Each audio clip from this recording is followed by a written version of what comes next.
Imagine you run your own company, maybe a restaurant or an office supply store. What would you look for in a job applicant? What would be most important to you? Would appearance matter? Would experience be worth more than a positive attitude?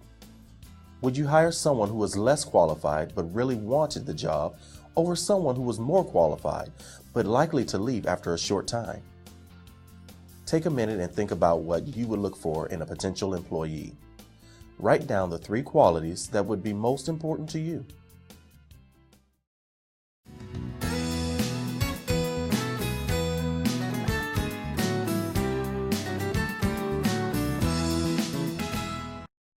Beyond meeting the basic skills required for the position, I'm looking for someone that will be a good fit for the organization and that can make a positive contribution to our business goals and to our mission.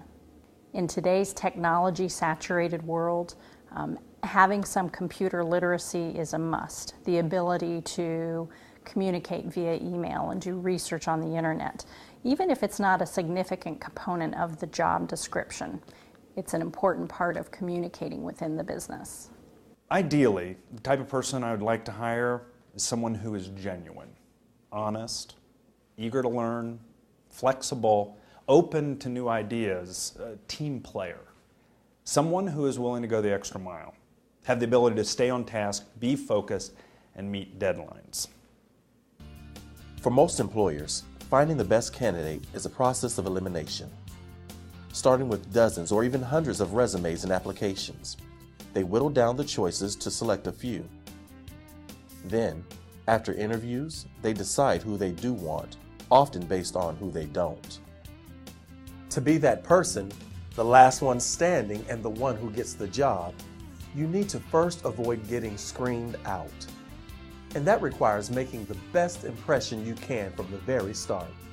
Think about it. You may be the best salesman or server around, but if your cover letter is full of typos, there's a good chance that you won't get an interview. You could be the best mechanic or medical assistant, but if you come to an interview in ripped jeans and a t-shirt, no employer will take you seriously.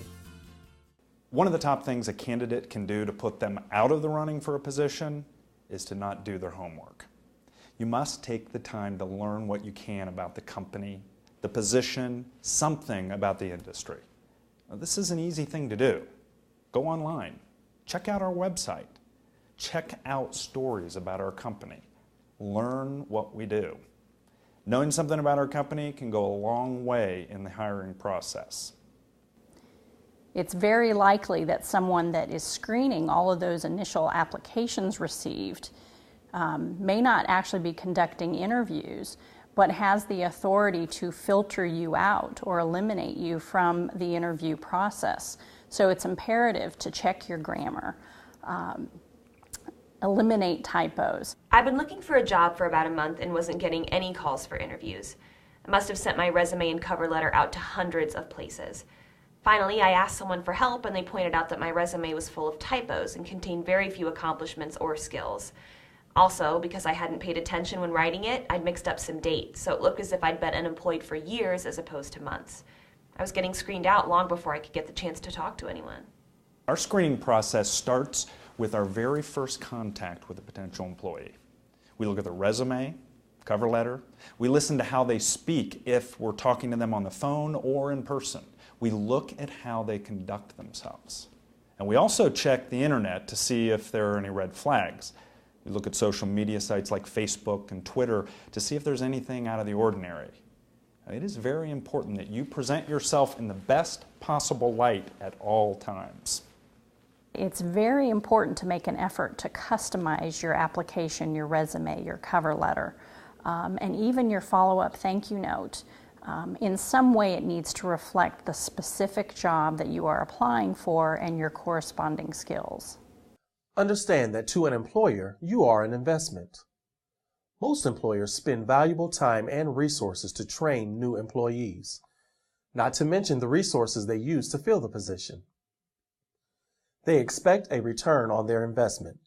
They want to be sure that their choice will pay off.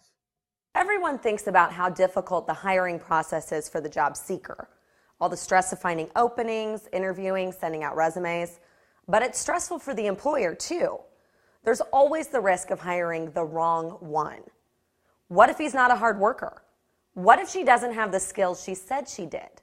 What if he quits after a couple of weeks and we have to do this whole thing over again? I want to be confident that I've chosen the right person for the job, and it is the job seeker's responsibility to instill that confidence in me. Employers face several risks when hiring someone, and they have a few concerns. So as a job seeker, it's important to go into an interview knowing that they do have some concerns, and they are looking for red flags. Some of them are whether or not you're going to be loyal to the company. So when a company hires a candidate, it costs them thousands of dollars to make that hire, as well as train you, get you up to speed, and a lag time of perhaps 3 to 6 months just to get you up and running. Therefore, they want to make sure their investment is worth the return and that you're not a flight risk, that you're not going to just start the job and then 2 weeks later give your 2 weeks notice. They also want to make sure you're a loyal employee and you represent the company to their best, in their best light. So if you're in sales or recruiting or you represent the face of the company and you're out and about, they want to make sure that you're polished and professional, as well as not bad-mouthing them or tweeting about them on company hours and doing things that will make them look negative. You also need to be aware of the competition.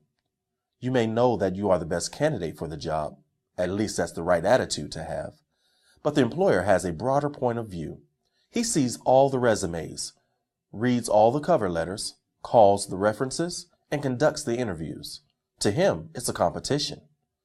You have to prove not only that you're qualified to do the job, but that you are the better choice than all the other applicants for that position. Sometimes you get a dozen resumes, and it doesn't look like anybody will work out. And then sometimes you get another dozen, and they all look great on paper. And that's when you really have to look at the details. Does the candidate have experience using the particular software? Does he have experience dealing directly with customers? What kind of school did she graduate from? It often comes down to the interview. Was the job candidate nervous? Did she dress appropriately? Did he seem bitter about leaving his last job? Sometimes it comes down to a gut feeling. Who made the best impression, and who would be the best fit? When there are two very equal candidates for the same position, employers look for a few key things to stand out. So ways that a job seeker can stand out from someone who's basically the same on paper is your passion. You need to show your drive and enthusiasm for that job and why you're the best candidate and why you want it and why you'll succeed and really ace it. Another thing they're looking for is connections. So believe it or not, behind the scenes, they're going to do some due diligence to see who the referrals are. Does someone know you and can they recommend you? Did they Google you? Do you have recommendations on LinkedIn? So it's not only the actual interview or the resume itself, it's how you stand out in the eyes of your colleagues. Employers trust their instincts and their judgment of character when making hiring decisions. But the good news is, there are certain things that all employers look for. Expectations that must be met. By meeting these expectations, you guarantee yourself at least a shot at winning the competition. The next section addresses those expectations specifically.